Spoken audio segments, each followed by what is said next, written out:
Welcome back, everybody. One Fun Guy podcast in the studio. Today, I have Lilia on again. She was on a few weeks ago with Carcaza, but today we're talking about something a little bit different, and it's going to be this right here.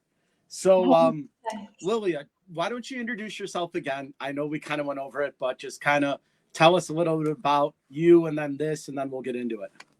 Yes, I have one myself. So, yes, I am Lilia Bogova, aka Lilia the Inner Demon Crusher, as I created in this comic book series.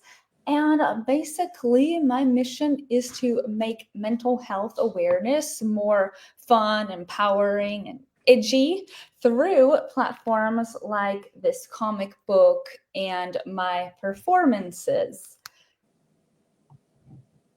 Perfect. Okay, so let's start with comics.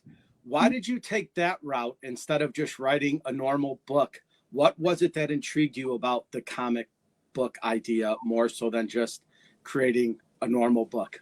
Yeah, many things. Like one reason is because I myself would be a lot more interested in creating pictures like these as opposed to just writing text.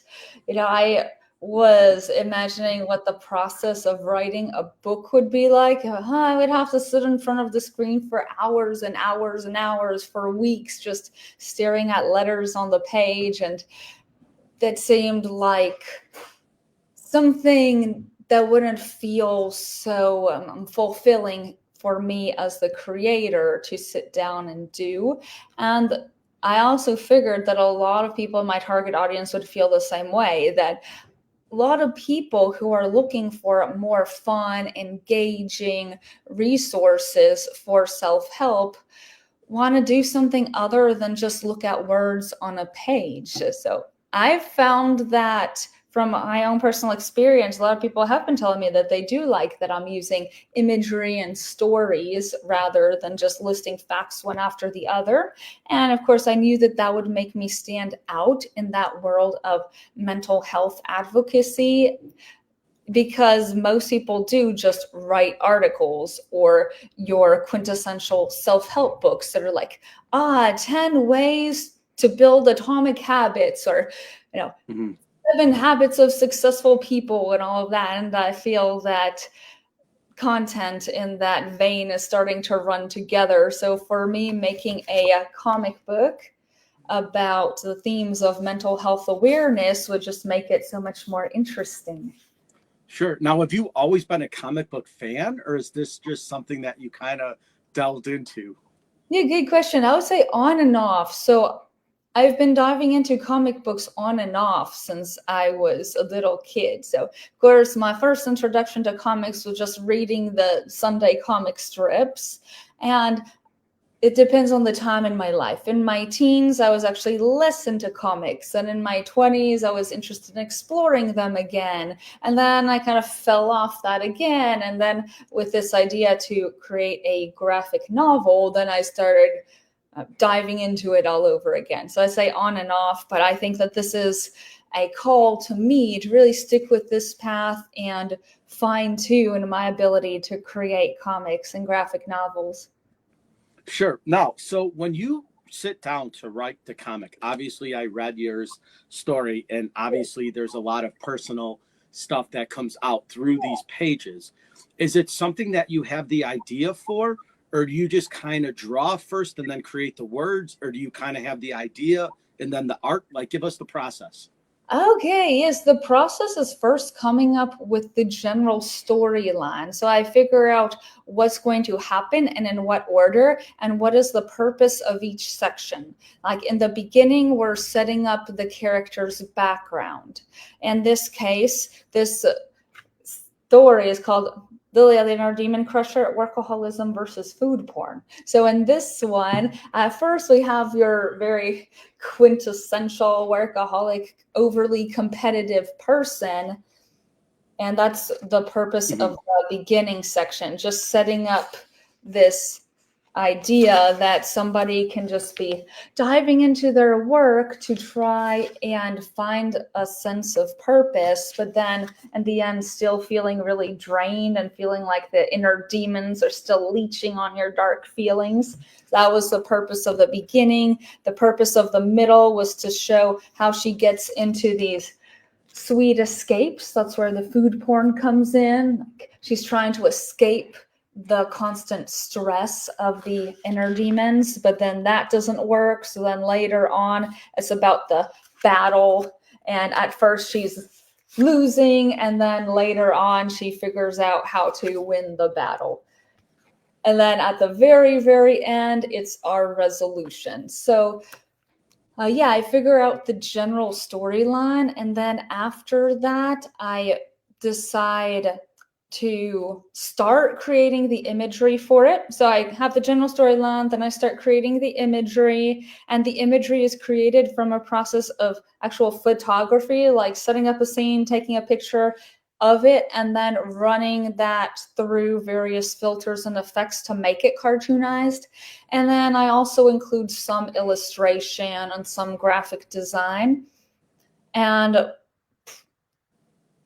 so yeah, I create the imagery, and then after that I start adding the text to it, like speech bubbles and captions and all of that. Then I fine tune as I go along. So while I'm doing that, I might think of something else that could happen in the story that is interesting. So I fill in the blanks and add to the plot a little bit. So I would make some adjustments here and there to the storyline, but they'd be minor adjustments. And then at the very end, I just double check that it is all in a good format that can be published and printed. So for comic books, so you would say that your favorite kind of comic then is like the story comic, where it has a very beginning, a very middle, and a very end, right? So, or are you more of like the lines of the comics where they kind of, the end leaves it open for interpretation to go one way or the next way? Or because I've noticed in a lot of comic book stories when they write, the ending kind of just leaves you as a cliffhanger. You're like, now what? And it kind of entices you to buy the next one, or they might run a second version of it, right? So like, you know, a lot of times when you like Superman, for example, Superman has a very beginning, a middle, and an end. You know how the story ends. He saves the universe, or he saves the girl, or but Batman has a very unique ending because they don't ever end. They kind of leave you in suspense to the next one. Do you like kind of having the idea of closure, or do you like having the idea of opening it up into a different pathway next time around? Or have you not thought about that going into the next one? Yeah, it all depends. You know, personally as a consumer, I enjoy seeing both kinds of stories. So this particular one was the first in the series. So the Inner Demon Crusher is the series, and this first installment is the Workaholism versus Food Porn installment. So in this one, I did put a sense of resolution into it. But yeah, moving forward, I might leave some of them more open. So it would just depend on my purpose for that story. Awesome. Now your art is very good. Do you draw these yourself, or do you have a sketch artist that helps you? Oh, thank you. So like I said before, I do a combination of both photography and some illustration. So those ones that actually feature me in it, like my body in them, like this one, I'm actually posing, and here I actually set up the whole scenes of the room. And yeah, I do the posing, the modeling, a set design. I take a photo of it and then run that through various filters. Okay. And some of the scenes, though, I combine that with some cartoonized, like actually illustrated imagery. And so that would depend. Sometimes I take like already made imagery. Sometimes I would draw something. So it just depends on what I need. And like a lot of the time I use computer generation to create those extra images. So how long does the process take from the time you actually sit down with an idea till the time you actually come up with the book? Is that a lengthy process? Do you kind of review it? Do you go through it and make sure, like, walk us through how you kind of come up with an idea in your head to this. Yeah, in this particular case, because it was my first time publishing and printing one, took about a month of the process to get the formatting right. Because I launched it initially through Amazon KDP, and they just have some specific technical requirements. You go and submit it, then some days later, they can come back to you saying, "Hey, you need to adjust this and this and that," and the formatting itself. So this time around, I didn't know exactly how to format it technically for Amazon KDP. So I spent a lot more time on that part than I would have otherwise. But I'd say that from the time that I first came up with the story to when I was ready to submit it for publishing and printing, it was about 3 to 4 months. Okay. So that's pretty average then, right? That's usually what it takes for most people to come up with an idea and put it down and kind of rework themselves and kind of do it. So that's pretty normal. So that's a good window there. Yeah, I think so. And I do think that next time I'll be a lot more efficient at Sure. the actual launch part and also at the creation. Right now I'm learning how to use different kinds of software to assist the creative process and make it go even better. So I'm pretty excited to make the second edition of the Inner Demon Crusher series. Right. We plan to make one every year because every year I have a lot of ideas. Yeah. Now, obviously, the people that are going to watch this have probably not read this. So giving like the Cliff Notes synopsis of it, it has a lot to do with mental health, like you said, right? Yeah. The types of, battles that you are facing, obviously they're personal to you in this. When you do this, do you write for yourself or do you write for other people? Do you have both? Yeah, Okay. Here in this case, it's like a parody version of some of my own battles mixed in with what would flow well in the story. So the part of, for example, in the beginning, it shows what is a very typical artrepreneur, artist entrepreneur kind of scenario when you're kind of overcommitted, have a really long to-do list, and you're trying to work for everyone at the same time. That's pretty typical of artist entrepreneurs because we always have to juggle a lot of things. And then the idea of in the beginning, it shows like also Right. you're gonna love me. That's a quintessential motivation for a young artist entrepreneur who's early in their career. A lot of the time, artists are very motivated by the idea of being liked by others and admired in some way. Because I think without reading the book, I think this page here can probably resonate with most people. Yeah, this part is funny because there's a part in the middle where it shows the character like trying all kinds of different things to try to overcome this battle. Right. At first, there is this extended analogy of the food porn. Now, here in this case, food porn is used as an analogy for any kind of attempt that someone would have to make a sweet escape. Like, oh, what is something I can do that's really simple and basic to get away from all the stress of real life? So it is a metaphor for escapism. And then we have a metaphor of toxic perfectionism, how she tries really hard to make the cakes exactly like they are in the videos, but they're never that perfect. So that also is a challenge that a lot of people face in their lives in any career or life path, is trying to be perfect. And because that's the thing, right? These are very relatable to most people, right? Because when you look at it from a mindset of what do people use to escape, and a lot of people do use food for that, right? It's comforting, right? So like they'll eat when they're anxious, they'll eat when they're stressed, they'll eat when they're depressed, they'll eat when they're upset. So it is kind of a unique thing because a lot of people that deal with that on a regular basis, sometimes they don't know that they're even doing it, right? Sometimes people overeat when they don't know how to cope, right? So they might not even be hungry. They just find themselves going to the fridge, look for something, pull it out to get a snack when their body or mind not even need it. They just kind of go to it. Yeah, exactly. And it's also a metaphor for any other type of habit cycle that someone can get into as a way of escapism. And shortly thereafter, it shows our character attempting other things, like everything from party to stereotypical like hippie stuff, Right.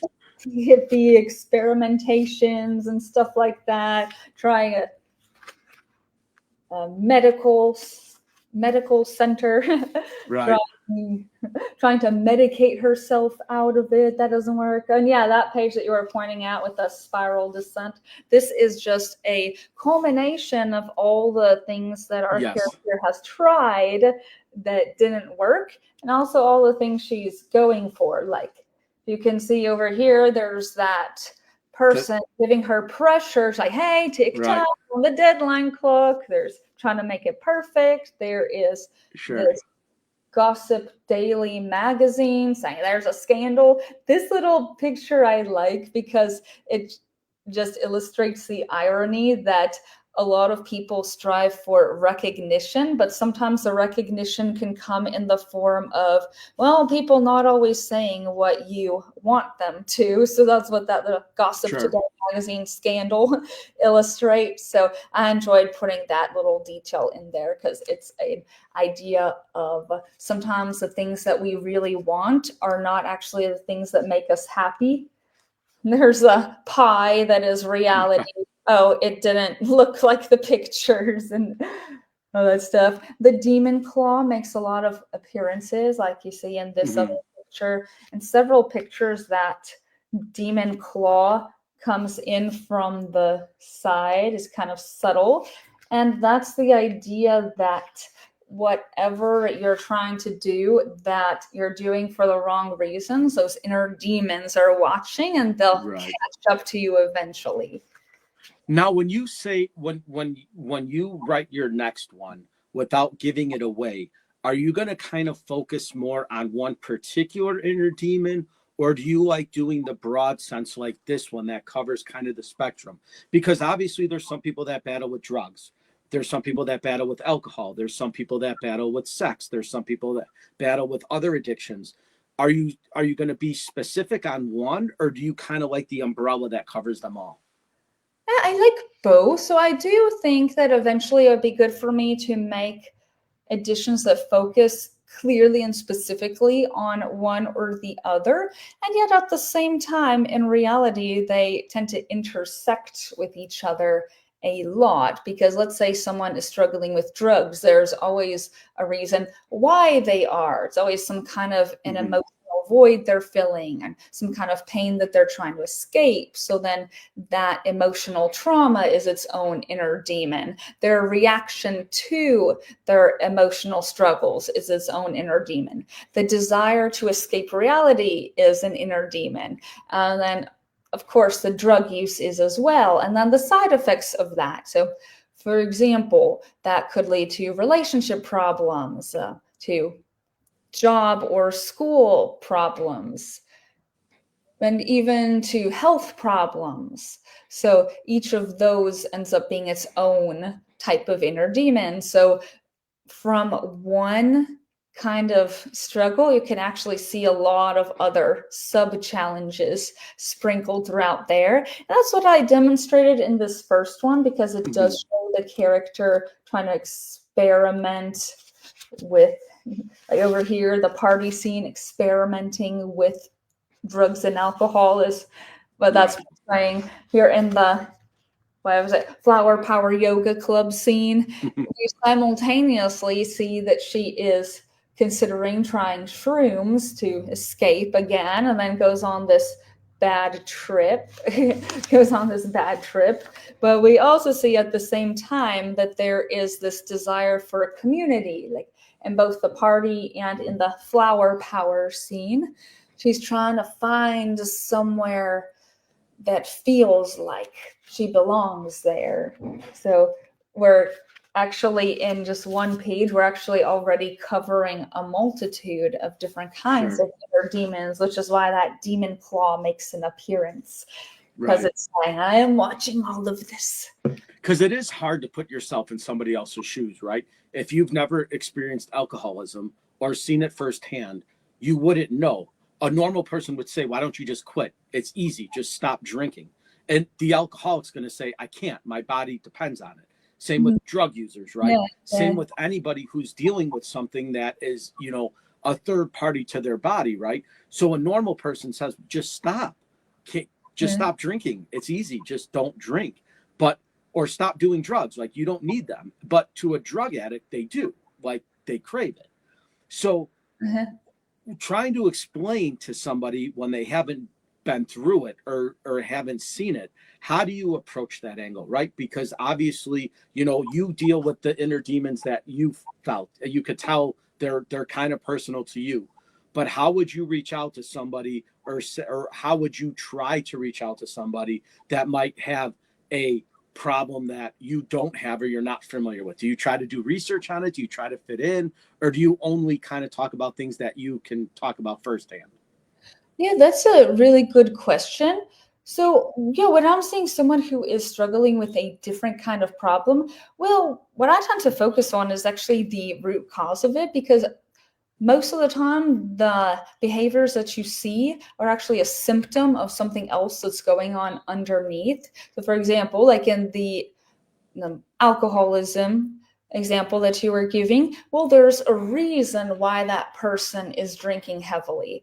And a lot of the time that has to do with some kind of trauma or emotional wound that they are trying to escape from or heal from, like something that they need to heal from but don't know how.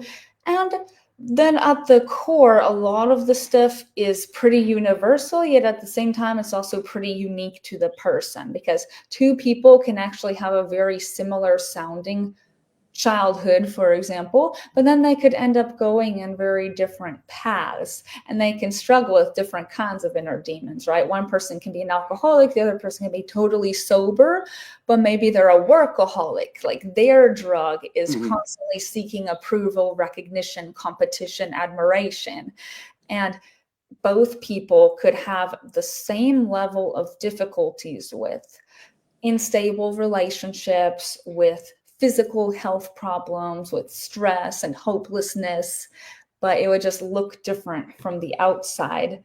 So, yeah, I basically approach it from a perspective that a lot of the stuff is relatable to me, and yet a lot of it is still unique to the person. So even if there's another person that seems to have my exact same kind of background and same careers, looks similar, lives in a similar place, there is always going to be a lot of experience unique to that person.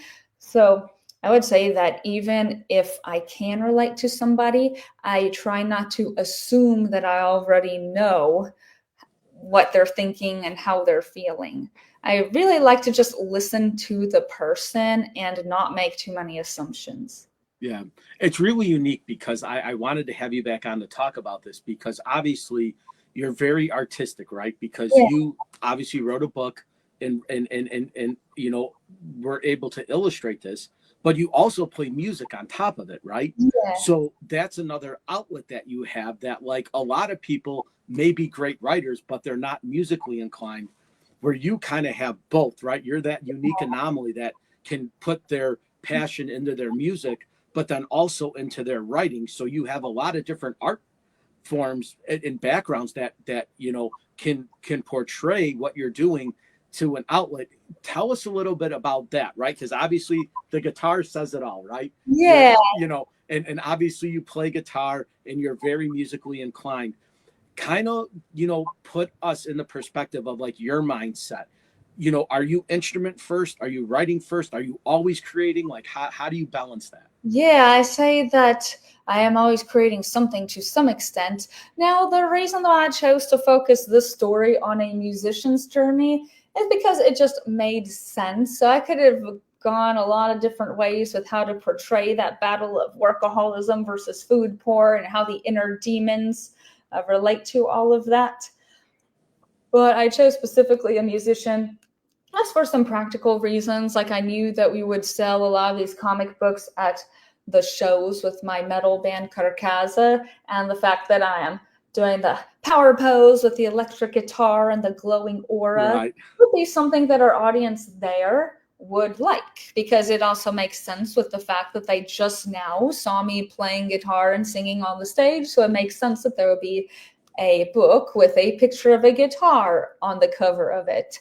So for that simple, practical reason, I chose to focus this first edition on a musician's journey, because a lot of my audience that I already have are musicians. So not just with playing shows with Carcaza, but also things like I'm on the board of the Montgomery Area Musicians Association, and we have meetings every month and special events on top of that. So I'm really deep into the musical world where I am. And I didn't want to seem too random about it, because sometimes when you have a lot of different outlets, it can be hard to make them feel cohesive. And to an observer, it can look super random. So I do music, I do this art and with the graphic novels, and I also do dancing and theater. So I'm like, how do I put all that in a little shell that actually makes sense to a viewer without sounding like confetti is flying everywhere? So for that reason, I'm pretty strategic about how exactly I portray the stories.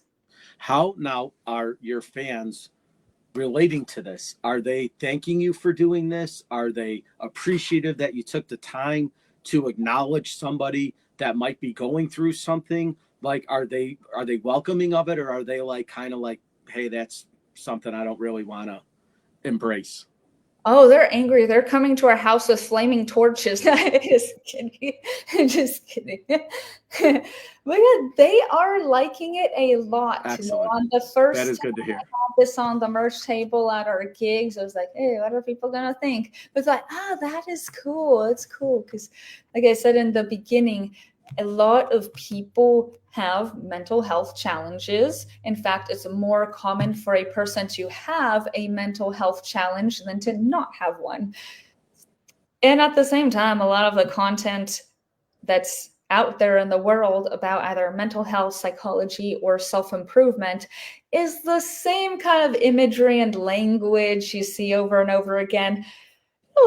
A lot of the time when you go to the website of a mental health professional, there are these pastel colors and they use very stereotypical jargon. You are not alone. You deserve a journey to recovery. And they use language and imagery that's either very soft, flowery, or just very outright technical. Right. A lot of these blogs and books and videos kind of assume that you already know a lot about psychology. So when they talk about, I think like brain chemistry, dopamine and serotonin and cortisol levels, they assume that you already know what all of that means. Like, be careful of drinking alcohol because that increases your dopamine levels in the short term and then your cortisol levels the next day. And to someone who doesn't already study neurology to any extent, they're like, it just means nothing to them whatsoever. It's like, what the F to mean? Yeah. That means, so something that's more digestible and also something that is colorful and visually engaging, actually hold people's attention instead of being kind of monotone and redundant. So just a lot of things. Also the fact that it's empowering and positive, because on the other hand, when it comes to inner challenges, like inner demons, well, a lot of mental health professionals don't even like to use those kinds of terms like inner demons. They're afraid that they'll trigger someone in the wrong way. And, everybody's different. Okay, one person might resonate with the title, the other person will not. But same can be said for anything. Even some like, Atomic Habits or 7 Habits of Successful People, how to make friends and influence people. Some people will think that title is interesting and want to go for it. Others would think that it's either boring or too vague or something like that and just not resonate with it. So, I do what I do because it is interesting for me. And I know that people who have the same kind of mindset that I do would relate to it. Mm-hmm. Now, going to your next one, right? You obviously said this is series 1, so there's more series to come. When you go to do this now, the second one, when you do it, you said obviously you're going to learn from the things you did in the first one to the second one. How many of these do you plan on doing? Is it just, do you have like a mindset, like I'm going to create 4 or 5, or do you just write them as they come? Is there like a goal that you have, or like an idea, or do you just write them as they come? Yeah, I would like to do one graphic novel every 1 to 2 years. Okay. Just like as an ongoing thing, because there are always some new ideas that I can explore. There's always a new story to tell in a different way. And I just like to allow myself to learn from what I did before and then see what people seem to like the most about it and what did and didn't work, and just keep on improving it from there. Okay. Now, would you ever consider doing a novel to an album where you kind of make it flow together, where you take...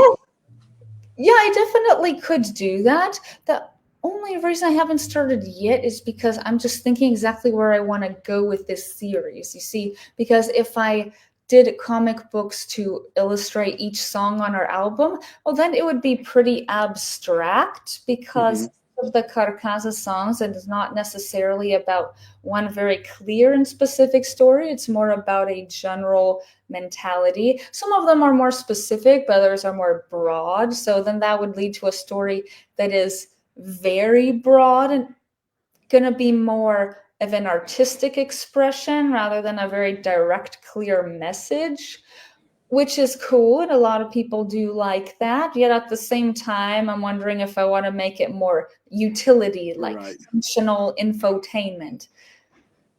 And that's where a more clear, direct story with a clear message comes into play. So, I was just asking because it seems like it'd be a cool concept because no one's kind of really done that, right? Like, you know, you listen to like King Diamond, for example, right? He's a good one, right? He'll write about a story that happened, right? So when he wrote Abigail, he was writing about Abigail Williams, right? And writing about that whole scene, which is a novel, right? That's a book. But he turned it into music. So it's kind of you have the perspective and the unique to write an album that basically can be turned into a book, which is kind of, you know, it's kind of a unique thing because you have the ability. It's your mind creating both. That's why I asked. I didn't mean to put you on the spot, but I was just like, it's kind of a cool concept because it hasn't really been done before. Yeah, definitely. The idea of musical comics is a really good thing for me to explore. It would just come down to the exact selection of what song I use to tell what story. Because, well, this is basically just my first rendition of it, and I'm seeing the direction that it ends up going. I do not want to force it to be one way or the other. Do people like it for its artistic value and something that they can relate to and engage with? Or is it going to be something that's used in a very like clear, almost like more practical or clinical? This is something that I want to really market to other therapists and psychologists using in their program. Are they open to that? So that's a big thing right now that I'm exploring, is the question, are licensed therapists and addiction recovery centers and mental health institutions open to using a different kind of resource that's very unorthodox and unheard of before? Or do they really just want to stick with, you know, the clinical traditional methods that they have? And would this need to be something that I just give or sell directly to the consumer? So that's a question that hasn't been answered yet. That's something that I'm still exploring. So I offer it both ways. You know, when I see that someone is a licensed mental health professional, I offer them to use this book. And at the same time, when someone's just a person that wants something engaging and relatable, I also offer it to them.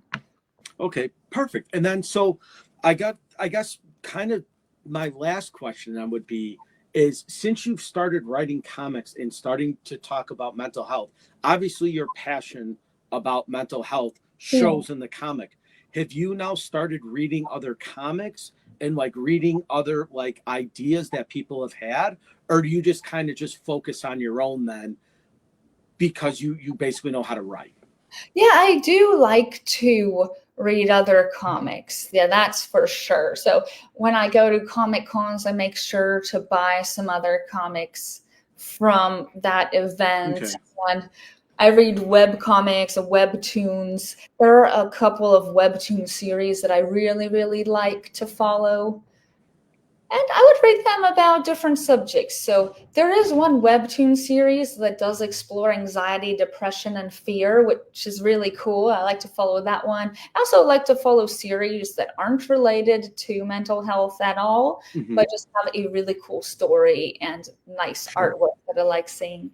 Right. So now going into the kind of the other side of the mental health stuff now, are you trying to like reach out to other clinics and other mental health professionals, or are you kind of letting them come to you through this? Yeah, some of both. So I do try to find other mental health professionals and clinics and offer it to them as a resource. And I do get a lot of interest in it from that regard. At the same time, it has to be the right one because what I'm learning is that whenever health insurance comes into play, they're very Right. limited in what they can and cannot do. So if they're a clinic that mostly serves people who are paying through their insurance company, it's an unfortunate no. It's one of those, I like the idea for it, I'll order one for myself, but we can't use it here because legally we're obligated to use these methods and stick to that and not do other things. Sure. Whereas when it's something like a private life coach, a coach who gets their own clients paying cash direct and not through insurance, then they have the ability to do whatever they want. And there they can explore things like the comic book. And I also have an online course about it. There's a little flyer that I made about it, but I made an online course called Superhero Self Crush Inner Demons Through Comics. And that is available through my website. And that's where I made a video series where I read through this exact story and explain how each page relates to the emotional healing journey. Okay. Now, is this a field that you're interested in? Like, is this something you want to pursue, or is this just more of like a hobby to help people? Yeah, right now I'm seeing where it takes me. So I'm just seeing where the demand is and Sure. also what it was even more important, what is more doable for me to execute. So, for example, I can't promise at this point that I'll make a new story every single month about a different kind of inner demon because that would be too Right. much workload for me to do in a short amount of Sure. time. So I'm just seeing where it all takes me Okay. right now, but I'm definitely interested in pursuing more and more about the psychology field and Right. mental And health. the feedback has been good, right? You said you've Yeah, had a lot of people that are open to the idea of this, right? Like you're not getting shut down. You have people yeah, that are exploring these options, right? Which is a good thing, right? Because obviously the more you put out about mental health and the more you try to help somebody, there's no better coach than yourself, right? If you've done something and you could say, listen, this is what I did to help myself through this particular point in my life, there's no better person to do it than to say what you did, right? Because what you did might not work for everybody, but just to have this is kind of like a Mhm. backbone to like what you can show to somebody to say, I think this would help you if you read this. Like it's kind of a pretty empowering thing, right? It's got to make you feel pretty Yeah, good. it is. Yes, and that's what I like about the creative arts the most is that they are all about interpretation. It's never about telling someone how to think. And that's the difference between artistic based therapeutic methods like this versus the clinical therapy. In clinical therapy, people often feel like they're being told what they are and how they should think. There are a lot of labels being put on people very quickly, and there are a lot of more concrete beliefs that, okay, if you struggle with an eating disorder, you should do this and not that. And art is different. So towards the end, I even have a worksheet section where you're prompted to write your own story or draw your own images. So people have found that very empowering, because ultimately I would rather guide people to self-reflect rather than be a guru and telling them what to do. Right. And that's what separates this mental health related comic book from other self-help books, is that a lot of self-help these days is just saying, I'm a guru, I did this, you should do the same thing. Like what Tony Robbins does that a lot. Oh, I'm going to give you a step-by-step process, 7-step success process. Something like that. He's a good motivator. I'll give him that, right? He does motivate you to do things, right? Like when you listen to him, he kind of gets that in your head to like try it, right? And I think that's the most important thing, where a lot of people, like before they listen to him, they hem and haw, right? Should I do it? Should I not do it? Right? Like, so when you sat down to write this, you probably were like, is it a good idea? Is it worth my time? But you did it, right? And that's the main motivation. Like, that's what drew me to you when we were talking about it, when you showed me it, was like that you actually did it, right? You put forth the effort to do it. And I think that is the motivation that people need, that they can do it. So you're helping people just by writing this and handing it to them, motivates them to do it, right? To say, hey, I have some ideas that I think could help people. And you should say, well, then you put them on paper and you go help people, right? It's that cycle of wanting to make people feel better about themselves, but then also go and do things about it to help other people. And that's what we need. Yeah, like helping people help themselves. Yeah. It's a great, story that you came up with here. And I'm going to link it to everybody to do it, right?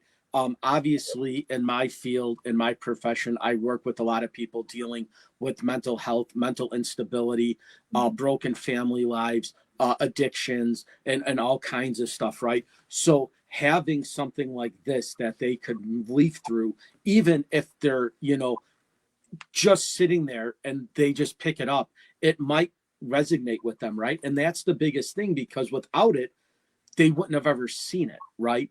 So I will make sure that I link this in my bio, that if anybody wants to purchase it, or, we'll send them the link to get it, because it is a great story, right? And it's not just, with people dealing with that, right? It's coaches, it's people that help kids, right? Whether it's music or sports or anything that they're into. A lot of the times when kids get down on themselves, if they had something like this, where they could just say, hey, listen, there's motivation there to do it. Just keep going. The struggle will eventually ease itself out. That's what we need. We need more of that. The positivity and the positive energy is just lacking in this world. And we just need more people like you that are willing to put it out there. And it matters to me. Oh, thank you. Yeah, that's what I wanted to do. So I focused a lot on bright colors, even in the scenes that are kind of dark, like this one with the inner demons leeching on her lifeblood. It's a dark situation, but I still like the bright colors. That's Asian. And I feel like that subtly implies a kind of hope at the end. And yeah, like a lot of mental health these days can easily paint it black. Like, for example, when somebody is struggling with drug addiction, a therapist can go back and uncover all their childhood traumas. Like, oh, because of this trauma, that's why you got in the cycle of not being able to regulate your emotions very well and trying to abuse substances to regulate your emotions. But unfortunately, a lot of people hear that and think, well, that is what I am. They start to think, I am my trauma, and I am my addiction, and I am my struggles and my dark life story. They over-identify. You can call it the trauma identity. And that's a difficult thing for people to make the distinction a lot of time in therapy, is that can acknowledge that childhood trauma led to you having these emotional wounds that are hard for you to manage, that then led to you seeking out escape, like drugs and alcohol or food porn or whatever it may be. But then where exactly do you draw the line? instead of saying like, well, all that darkness, that is who I am. Unfortunately, in my genre of heavy metal, a lot of people make a career out of that, saying like, oh, I had this sad childhood, Mhm. now I'm a drug addict with depression. That's what I am. I am my trauma, my addiction, my depression, my anger Yeah. issues. And like You this know, book, I wanted to show that you can draw the line between right. acknowledging something happened to you, Yeah. you have a struggle, but not that you are your trauma, right? And it does do it, right? You mentioned music, right? It's very powerful, right? And Yeah. in a band that like I love, but it's heartbreaking to listen to is Alice in Chains, right? Um, Lane wrote about addiction. Every Alice in Chains song is about demons and battles that he fought, and ultimately he lost, mhm. right? He was a great talent that died way too soon because of his addictions. But when you listen to Alice in Chains, like they are very powerful, moving songs. And he's writing about crying out for help. And Mhm. like he just wouldn't accept it. And I think that like you doing this gives somebody that outlet, which is a fantastic approach to life. Yeah, thank you. Thank you. Yeah, that means a lot to me that You it's know, starting to resonate with people and also being understood. yeah, and that's the big thing, right? I think just because somebody in your mindset that can use their influence on stage to actually maybe somebody that's in the crowd might be going through something and they might walk into your show a totally different person but then leave a totally different person again, right? So just that interaction with you and sitting down and taking the time to talk to a fan and maybe showing them this and maybe helping them, you're doing it without even knowing you're doing it, which is a Yeah. fantastic thing to do. Yeah, I think that that's the best way because then it's not forced. Right. Some of these mental health advocates have a really good intention. They're trying to say, "Oh, this worked for me, and you should do the same." I know a lot of life coaches who will create their step-by-step process, like 7-step to success process, and they're well intentioned, but then they don't realize that they're too much putting people in a hole. They're kind of saying it has to be this way, it has to be this way. Right. Yeah, so what I like about using visual and performing arts is that there's a lot of interpretation. Like some people will look at the food porn scenes and feel like it's not just about food porn, it's an analogy for over dependence on technology, or it's Hmm. an analogy for other types of addiction, or Sure. they're portraying eating disorder symptoms, or they're portraying a general escapism. It's like yes, it's all of Hmm. the above. So Yeah. whatever you interpret it to be. And it's fantastic, like I said, that you did it and you put it to words, right? Because a lot of people might not have ever done this, what you did, right? Have an idea and write it down and then actually take the steps and teach yourself what to do and then have the creativity to put it together in a book form. Like that's fantastic. Thank And you. that's why I wanted to have you back when you were telling me about it. Like I was more excited for the actual story of it than, because what's in the pages is important, but just the fact that you were able to do it is motivation in itself, that you actually came up with something out of nothing, which Wow. is most people will say, well, I don't have the time to do that, or nobody would read it, or why would I write something down? Nobody cares. But in reality, they do. It means something to Yeah. people. My motto is do it before you talk yourself out of it. That's what Right. I put this. Just like once you start and you get the ball rolling, you're like, well, I Sure. already invested 2 months into it. I can't just stop now. Right. Because yeah, you could always think of reasons why not to do it, right? So a lot of those mindset challenges that people have where they're like, oh, no one would read it, oh, I don't have the time, but like it all comes from the root cause that you have a fear of the unknown and you Hmm. have a fear of putting your thoughts and feelings out there. Like this, I'm portraying, this is kind of uncomfortable for me to portray a parody of a lot of my own struggles and Sure. include actual pictures of myself like in the studio Yeah. and things like that. So I knew that if I think about it too much, I will talk myself Yeah. out. Like, But that's the best thing though, that you did it though.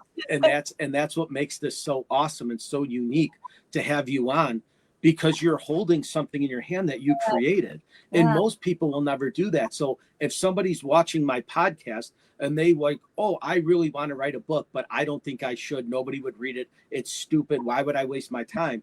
My attitude is it's not. Like invest in yourself, make yourself proud and do it, because you never know what's going to happen. And that's, like you having, being told this story through you makes all the world a difference, because you're here to talk about it, which is great. Yeah. And another one of my mottos is launch imperfectly. Like, for example, I know that I have a lot of ideas on how to improve on the artwork of it, Mm-hmm. improve on the storytelling. I can improve a lot of things. There's always room for improvement. Sure. People don't start because I think that it has to be perfect. It has to be something that'll win a Reuben Award for the best comic right away, or music Grammy for the best album. Right. It's more important to start doing it, because you can Sure. always improve your craft later. The important thing is that you got to start. And another one of my mottos is fuck it, screw it, just Right. do it. That's it, right? Yeah, I came up with that because when I was younger, I did gymnastics, which is a lot of like, you're Yes. scared to do a skill and I'll do this flippy thing. And you have to just screw it and just do it. You have to make yourself do Right. it. Yeah. So that was why I wanted to have you on, though, because it's an incredible thing that you're doing. It really is, right? And I know we talked a lot about comics and a lot about mental health, but like, I really wanted to have you on again now to talk solely about mental health, right? And going through the adage of it, right? Because obviously you're passionate about it. You know a lot about it. You can tell the characteristics of it. But I think that the more stuff like this gets out and the more that this stuff goes, I think a lot of people resonate with it. Somebody that comes across my YouTube channel that might have never known you before this video gets put up, they might say, wow, that is really awesome that this person created this, right? And the fact that you play music on top of it and you have a wildly awesome cover, right? And the images there, like people might see it and be like, hey, I really want to do this, or I think I can. And you are motivating them without even knowing that you're doing it, which is, why I wanted to have you on to talk about this, because it means something to me to have you on to tell your story, which is why I do this. Yeah, thank you. It means a lot also to have a very supportive platform like yourself. I appreciate that, so we, but before we wrap things up, let everybody know where they could find this, where they can find you, where they can find Carcaza, and I will link everything in the bio of my video, and we'll try to get these sold for you so that people can get, a relatable topic in their hands in a different format, which I think is fantastic. Yes. So the best place to order this comic book is from Amazon, because while I do have copies available on my website, I know that if you just have an Amazon account, you can add it to any order and it's really easy. So on Amazon, you can search Lilia, the Inner Demon Crusher, Workaholism versus Food Porn, and look for this cover of the girl with the flying V electric guitar and the flame background and all of that. So Amazon is the best place to get a printed copy. But if you just want a digital PDF, my website is good for that. And on my website, I also offer the online course, The Superhero Self, Crush Inner Demons Through Comics, where I go through each page of the story and how it relates to trauma healing. Now, my website is www.liliademoncrusher.com. liliademoncrusher.com. That's my website. And I also have a lot of social media pages on YouTube and Facebook. I'm also Lilia, the Inner Demon Crusher. And I will link them all so people can find you through me. But I just want to be able to help put this out. So, I'll obviously, this will be on Facebook, it'll be on YouTube, it'll be on Instagram and TikTok, but I'll link everything in them so people across all the platforms can find you and help you out. Yeah, then another way that we could potentially connect is through personal coaching, because I also offer personal coaching and both music lessons and also therapeutic music. So I do have a music therapy program that I call Harmony Healing. And that's where we do both playing songs that you like and also some songwriting to express yourself, and also musical analysis, like listening to songs that you like and discussing what the message is, what the character or narrator or singer of the song is expressing. And just work on being able to use music as a great emotional outlet. And I also have a performance program. So I Okay. do performances where I create solo musical dance theater acts where I actually reenact scenes related to the comic book story. So that's actually how I'm writing the next one. I'm taking Okay. a different approach. I actually made a performance piece first. And within that performance piece, I have the singing, dancing, and dialogue elements all in there telling the story.